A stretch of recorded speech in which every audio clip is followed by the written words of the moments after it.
Eh bien bonjour à toutes et à tous, c'est le fermier Auvergnat. Alors comme vous pouvez le voir, je vais nettoyer l'air paillé qui est à côté du robot. Donc j'ai ouvert le portail, sorti les niches des veaux et je vais venir retirer le fumier qu'il y a juste ici. J'ai fait avancer le racleur automatique aussi. Alors, juste que je fasse attention à la butée du racleur qui est sous le fumier et aux rainures des racleurs pour pas venir casser le béton.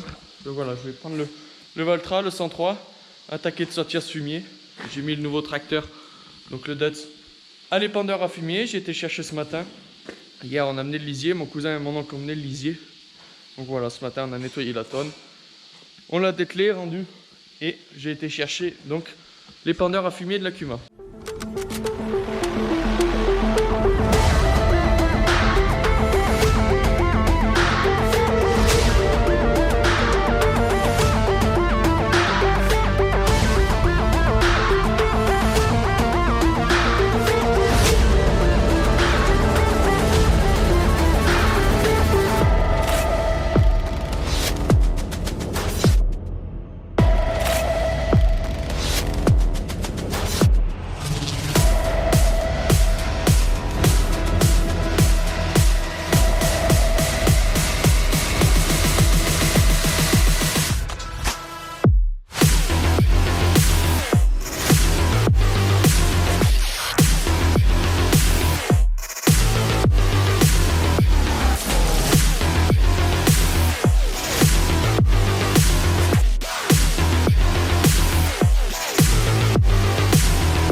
Donc voilà, je viens de charger mon troisième épandeur.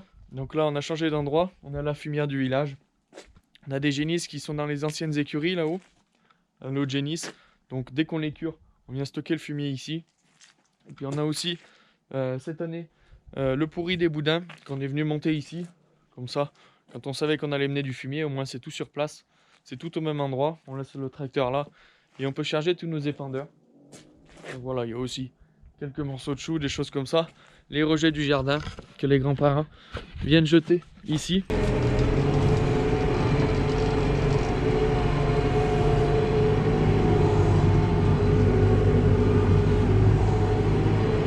Voilà, donc la première chose que je fais quand j'arrive dans le morceau, si c'est pour détourer, je me mets en 540. J'essaye de faire tourner les hérissons doucement, comme ça je peux bien approcher les bas. Sinon je tourne en 1000. Et là, j'ai un petit potentiomètre où je peux régler ma vitesse de mon tapis de l'épandeur.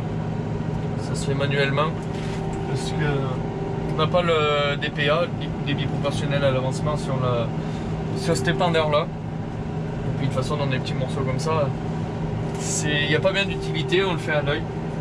Donc voilà, je démarre ma prise de force en 1000 tours là. Hop. Je mets mon régime voteur. Là j'ai juste un petit bouton pour enclencher le tapis. Là j'ai réglé mon tapis à ma vitesse souhaitée. J'enclenche mon bouton. Tac.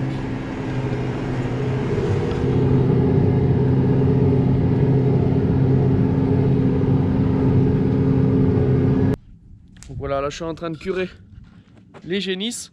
Tout simplement parce qu'on va arriver à une période où il va falloir rentrer les bêtes à l'intérieur. Et c'est un peu mieux quand c'est tout propre. Donc là, je vais finir de curer ici. On va y apporter de la paille. Comme ça, les génisses pour le moment rentrent le soir et on les lâche le matin.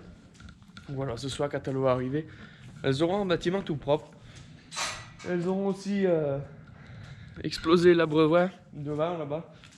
Donc c'est aussi une des conditions qui nous a fait un peu pousser à les nettoyer rapidement. Parce que ce matin, il y avait de l'eau partout. Derrière cette marche là, ici c'était tout inondé. Donc voilà. Hier, j'ai aussi nettoyé les anciennes fosses des écuries. Donc là où on a un lot de génisses en permanence, des petites génisses. Je les ai nettoyées. Il y avait aussi des déchets de silo, donc tout ce qui est pourri des boudins. Et ça, c'était du fumier bien fusé. Ici, par contre, on est sur du fumier qu'on sort juste, qui n'a pas eu le temps de se décomposer. Vous voyez, il est très pailleux.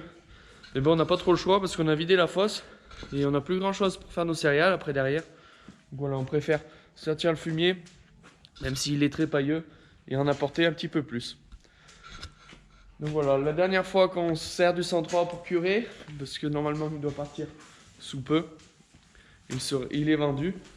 Et le Dutz, on a reçu la fourche, donc elle est chez le concessionnaire. On n'attend plus que le crochet ramasseur qui devrait arriver bientôt. Il nous fera les modifs sur le tracteur. Et on abandonnera celui-ci pour vraiment se passer au Dutz. Donc voilà, j'ai pu faire quelques épandeurs donc avec le Dutz. Ça va plutôt pas mal. Bon, ça le fait pâtir un peu, il n'est pas encore rodé. Donc voilà, moi je vais finir mes 2 derniers épandeurs. Je vais nettoyer l'épandeur, le graisser. Je vais dételer l'épandeur après. J'aurai à laver le tracteur aussi. Les tracteurs. Mon père est en train de déchaumer donc là où on a amené le lisier pour qu'on puisse semer cet après-midi. Et puis après, il faudra labourer là où j'ai épandu le fumier pour pouvoir terminer un petit peu tous ces semis parce que ça presse quand même pas mal pour les orges et les blés. Du coup, on voulait au moins terminer ça. Et puis, si on a un peu d'avance, pourquoi pas embrayer sur les seigles parce que bon, les seigles, c'est pas quelque chose qui presse chez nous. Même si on les fait au mois de janvier, ça gêne pas. Au contraire, il y a presque un peu moins d'herbe. Mais bon, si c'est tout prêt, autant le faire. Au moins, c'est une chose de moins à faire. Sachant qu'il y a quand même beaucoup de choses qui vont arriver rapidement. Donc, si on peut s'avancer dans le travail, c'est aussi bien. Ça fait quand même pas mal ronfler le Dutz devant. Mais bon, c'est un bon travail pour lui.